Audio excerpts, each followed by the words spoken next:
जय हिंद बच्चों।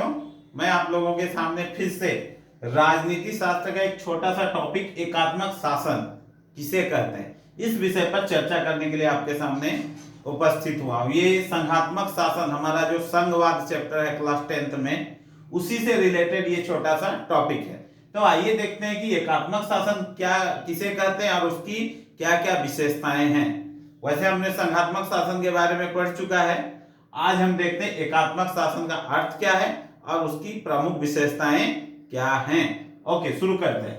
एकात्मक शासन उस व्यवस्था को कहा जाता है जिसमें देश की संपूर्ण शक्ति एक ही सरकार में निहित होती है। कहने का मतलब है एकात्मक शासन उस व्यवस्था को कहा जाता है जिसमें एक ही सरकार में सारी शक्तियां निहित होती हैं, जिसे हम केंद्र सरकार कहते हैं, जिसे हम केंद्र सरकार कहते हैं। यानी कि एक ही सरकार होती है और सारी शक्तियां उसी में निहित होती है, तो उसे केंद्र सरकार कहते हैं। इस शासन व्यवस्था में प्रांतीय स्तर पर भी सरकार का गठन किया जाता है। मतलब एकात्मक शासन में भी स्थानीय सरकारें होती हैं, लेकिन सारी शक्तियां केंद्र से ही प्राप्त होती हैं। सारी शक्तियां केंद्र सरकार ही इनको देती हैं। संविधान में जैसे संघीय शासन में अलग अलग बांट दिया गया है, उस तरह की व्यवस्था इसमें नहीं होती है। केंद्र सरकार ही सारी शक्तियां देती है। तो याद रखिए, एकात्मक शासन व्यवस्था उस प्रणाली को कहते हैं जिसमें देश की प्रमुख सारी शक्तियां एक ही सरकार में निहित होती हैं और उसे केंद्र सरकार कहते हैं। इस सरकार में या इस व्यवस्था में स्थानीय स्तर की सरकारें भी होती हैं, लेकिन केंद्र सरकार के द्वारा ही इन स्थानीय स्तर की सरकारों को शक्तियां प्राप्त होती हैं। यह है एकात्मक शासन व्यवस्था। ये सीधे संघात्मक शासन व्यवस्था के विपरीत है। उसमें हमने कहा दो या दो से अधिक स्तर की सरकारें होती, इसमें हम देख रहे हैं कि एक ही सरकार और सारी शक्तियां एक ही सरकार में निहित है। तो यह है एकात्मक सरकार का अर्थ या एकात्मक शासन का अर्थ। अब देखते हैं कि एकात्मक शासन व्यवस्था में क्या क्या विशेषताएं हैं, एक एक कर देखते हैं।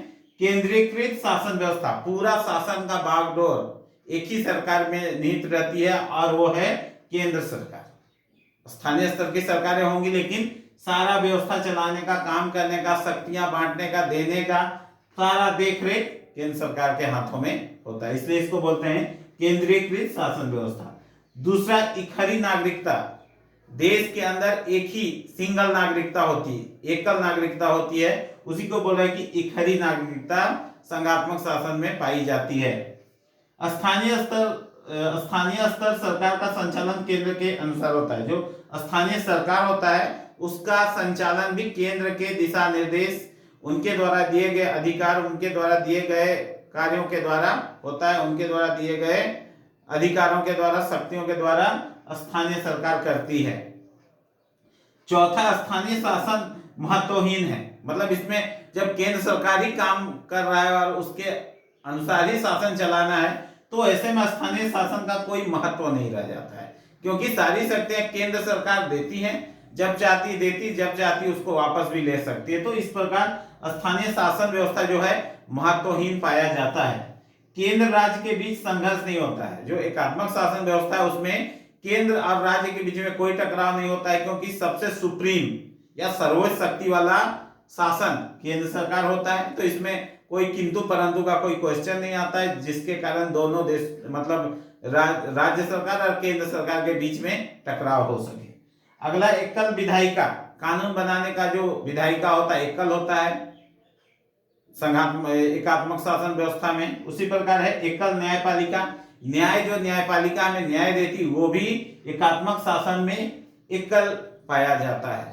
तो इसमें टकराव कम रहता है, एक ही सरकार होती है और पूरे देश का संचालन करती है, तो इसे ही एकात्मक सरकार कहते हैं। और ये एकात्मक सरकार की कुछ विशेषताएं हैं। अब ध्यान से देखिए, सुनिए, समझिए, पढ़िए, क्योंकि ये वीडियो आप ही लोग के लिए बन रहा है और अधिक से अधिक बच्चों तक इसको पहुंचाने का प्रयास कीजिए।